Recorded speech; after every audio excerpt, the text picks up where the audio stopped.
Welcome to the very first episode of हफ्ता बाजार। It's not an ordinary बाजार जहां पर आपको फल मिले, सब्जियां मिले, बल्कि ये बाजार है खबरों का बाजार और ये बाजार मेरे हाथ में है। यानी कि ये स्टॉल मैंने आपके लिए लगाया हुआ है जहां पर मजे मजे की जबरदस्त खबरें हैं, दिलचस्प मालूमात है, सोशल मीडिया के वो ट्रेंड्स हैं जो सारा हफ्ता जो है वो जारी रहे, लोगों ने उस पर बात की। सो आगे बढ़ते हैं बगैर वक्त जाया किए। जो पहली खबर है हमारे साथ वो है तो बहुत अफसोसनाक, लेकिन चूंकि वो खबर है हमने उसका जायजा लेना है। तो वो है कि मुश्तरका तौर पर अमेरिका और इसराइल ने इसी हफ्ते ईरान के ऊपर धावा बोल दिया, हमला कर दिया। लेकिन ईरान खामोश नहीं बैठा, चंद घंटे में उसने रिटेलिएट किया और ऐसा जबरदस्त उसने जवाब दिया कि उसने दुनिया को हिला कर रख दिया। जो भी खलीजी ममालिक हैं, जहां जहां पर अमेरिकन बेसिस मौजूद हैं, उनके फौजी अड्डे हैं, उन सबको उसने निशाना बनाया और अब तक बना रहा है। इस अमल के नतीजे में वो खलीजी ममालिक ईरान से नाराज जरूर हुए, लेकिन उसने अच्छा खासा तगड़ा जवाब अमेरिका को दिया और वो खलीजी ममालिक ही अब ईरान के हक में बोलेंगे और अमेरिका को कहेंगे कि बस कर दीजिए, हम आपके जो लड़ाई शुरू आपने की है, आपकी लड़ाई का बोझ हम नहीं उठा सकते हैं, मेहरबानी करके यहां से चलते बनिए। उसकी वजह यह है कि ईरान की स्ट्रेटजी ऐसी है कि उसने उन्हीं ममालिक को टारगेट किया और कि जो अमेरिका की इस रीजन के अंदर ताकत बने हुए हैं, अमेरिका जिनको अपनी ताकत समझता है। और याद रखिएगा, अमेरिका डायरेक्ट अमेरिका से ईरान के ऊपर स्ट्राइक नहीं कर सकता, इसीलिए उसको इस खित्ते में कोई ऐसे ममालिक चाहिए थे जिनकी मदद के साथ वो जहां चाहे यहां पर स्ट्राइक करे। तो ईरान ने उन्हीं एरियाज को टारगेट करना शुरू कर दिया और अब अमेरिका लगता यूं है कि इस जंग से निकलने की कोशिश में है और कोई सेफ एग्जिट चाहता है। बहरहाल ईरान ने और भी बहुत कुछ किया है। आबनाए हुर्मस के ऊपर ईरान ने यह कर दिया कि वहां पर उसने आबनाए हुर्मस को बंद कर दिया। और आबनाए हुर्मस के बारे में आप सब जानते हैं कि दुनिया का 20% तेल और LNG की एक बड़ी मिकदार वहां से ट्रांसफर होती है, गुजरती है और दुनिया तक पहुंचती है। और यहां पर इंपॉर्टेंट बात जो समझने की है, वो 20% जिसका हम जिक्र करते हैं, वो उसका 100% उन्हीं खलीजी ममालिक का है। यानी कि वो ममालिक जहां पर अमेरिकन बेसिस थी, उन ममालिक का ये तेल है जो दुनिया भर में जाता है, जो एक्सपोर्ट होता है।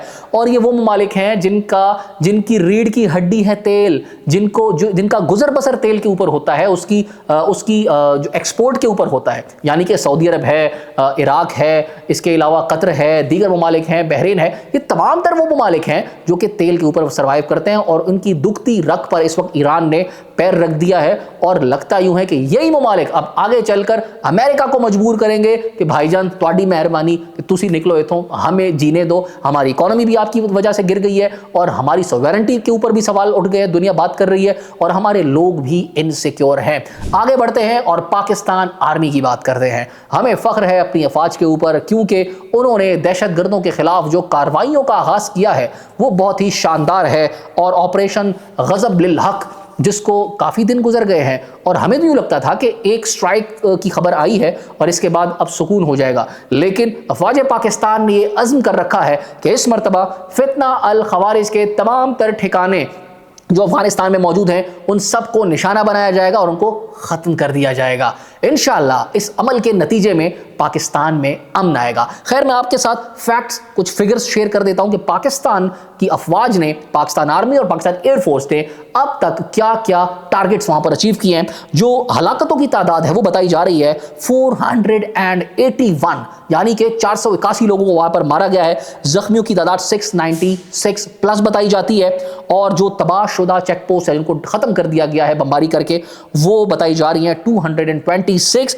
और वो चेक पोस्ट जिन पर पाकिस्तान आर्मी ने अपना कब्जा करके पाकिस्तान का झंडा लहरा दिया है, उनकी तादाद 35 बताई जा रही है।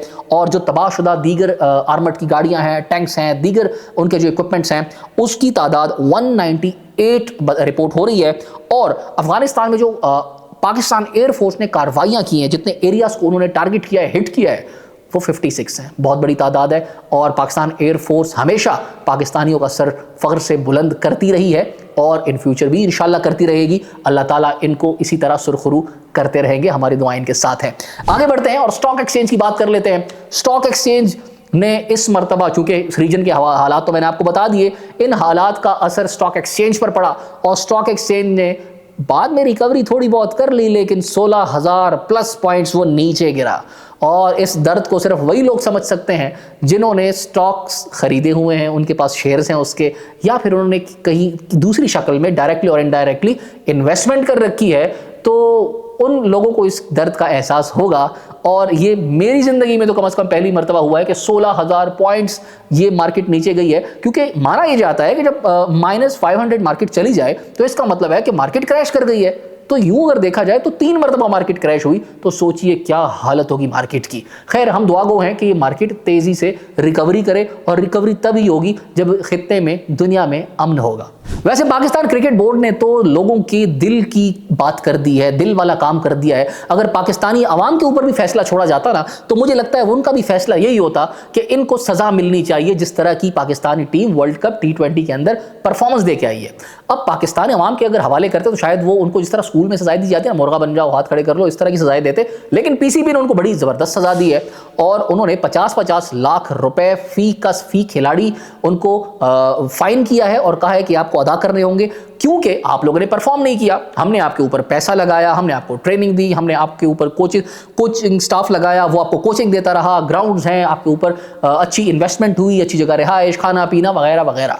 लेकिन उसके बावजूद भी आप फाइट करते हुए नजर नहीं आए हमें। हार जीत हिस्सा है खेल का, लेकिन फाइट आपको करनी चाहिए और फाइट दिखनी चाहिए, और फाइट दिख जाती है जब आप फाइट कर रहे होते हैं। बट अनफॉर्चुनेटली हमारी टीम ओवरऑल हम परफॉर्मेंस नजर नहीं आई, फाइट नजर नहीं आई। लेकिन कुछ खिलाड़ी ऐसे थे, और उनका लिहाज पीसीबी ने भी किया, जिसमें फरहान जो है, साहिबजादा फरहान, वो टॉप ऑफ द लाइन है, फखर जमान है, दीगर कुछ खिलाड़ी हैं जिन्होंने अपना भरपूर वहां पर परफॉर्मेंस दिखाई, और उनके लिए ये है कि उनके नाम सामने आ रहे हैं कि उनको फाइन नहीं किया जाएगा। राशिद लतीफ स्टार क्रिकेटर हैं माजी के, उन्होंने तो ये भी कह दिया है कि भाई इन सबसे जो फाइन इकट्ठा हो 50-50 लाख रुपए, वो उठाकर साहिबजादा फरहान को दे दीजिए, क्योंकि वो डिजर्व करता है।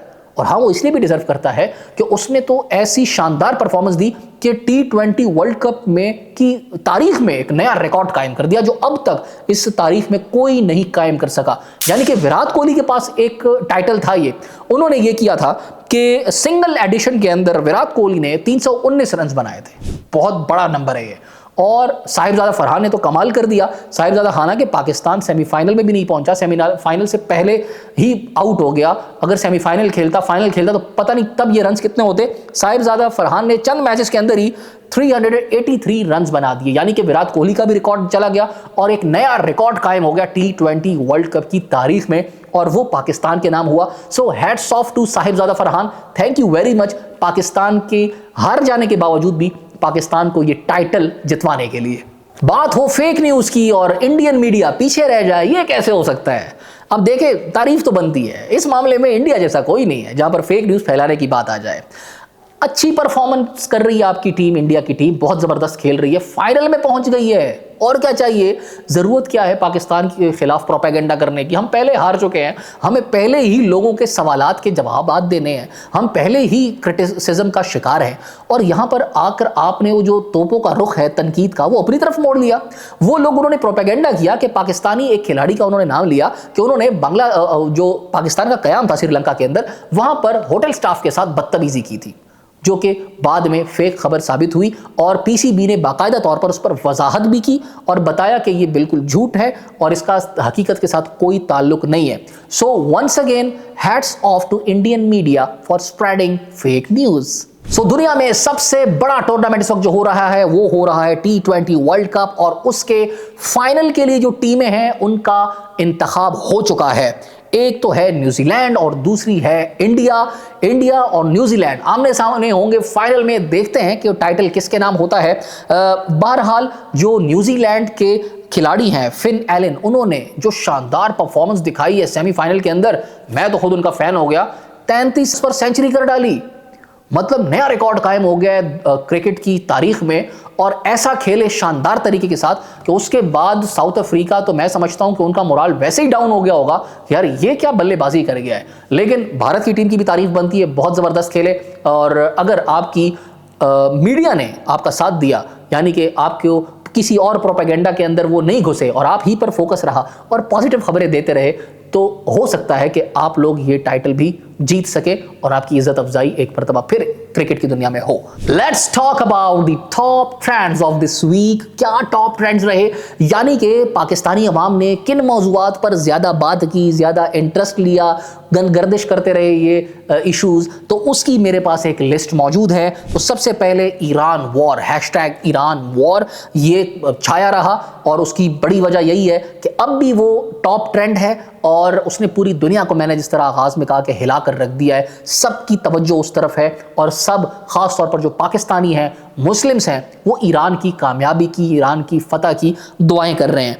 और Iran Israel war, Iran war, Khamenei, सबको तकलीफ हुई। ख़ामेनाई, अल्लाह उनकी मग़फ़िरत फरमाए, अल्लाह उनको जन्नत नसीब करे।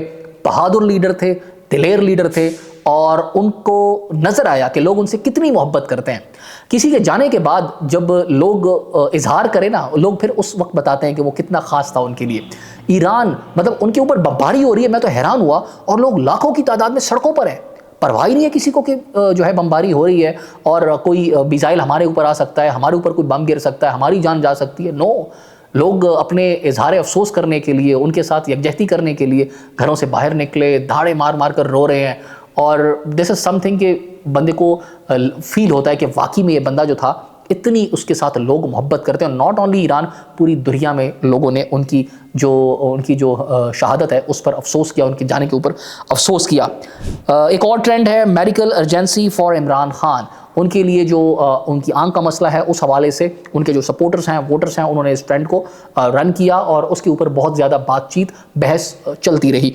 और साथ में जमात इस्लामी, उन्होंने ये जमात इस्लामी का ट्रेंड चला, हैशटैग जमात इस्लामी, और उसकी वजह ये है कि उन्होंने ईरान के हक़ में निकलने की, एहतजाज करने की, रैलीज़ की कॉल दी थी। और जो पॉलिटिकल सूरत हाल है उस पर भी, उसके हवाले से भी उन्होंने काफ़ी फ्रंट पर रहे थे। तो दैट वाज द रीज़न कि जिसकी वजह से ये भी ट्रेंड करता रहा। बाकी New Zealand versus south Africa, England versus India, ये भी हैशटैग चलते रहे और उसका ताल्लुक डायरेक्टली सेमीफाइनल्स के साथ था। और अब वो जो है ट्रेंड आगे बढ़ चुका है and that is New Zealand versus India. तो वो आगे बढ़ रहा है और देखते हैं कि इस जंग में जो खेली जाएगी अहमदाबाद में नरेंद्र मोदी स्टेडियम के अंदर, तो वहाँ पर कौन जीतता है, वहाँ पर जीत इंडिया की होती है या न्यूजीलैंड की होती है, क्योंकि दोनों टीमों ने इस टूर्नामेंट के अंदर बहुत ही शानदार परफॉर्मेंस दिखाई है और ख़ास तौर पर सेमीफाइनल्स के अंदर तो इन्होंने एक्सेप्शनल जो है परफॉर्मेंस दिखाई है और यही वजह इनकी कामयाबी की ही बनी है। अगले हफ्ते में दोबारा मुलाकात होगी आपके साथ, एक नया स्टॉल लेकर आएंगे, नई खबरों के साथ आएंगे और तब तक के लिए आपसे इजाज़त तलब करूंगा। लेकिन जाते जाते आपसे एक बात ज़रूर कहूँगा कि कमेंट सेक्शन में ज़रूर बताइएगा कि हमारे ख़रीदार जो हैं उनको ये हफ्ता बाज़ार, यानी कि खबरों का हफ्ता बाज़ार कैसा लगा।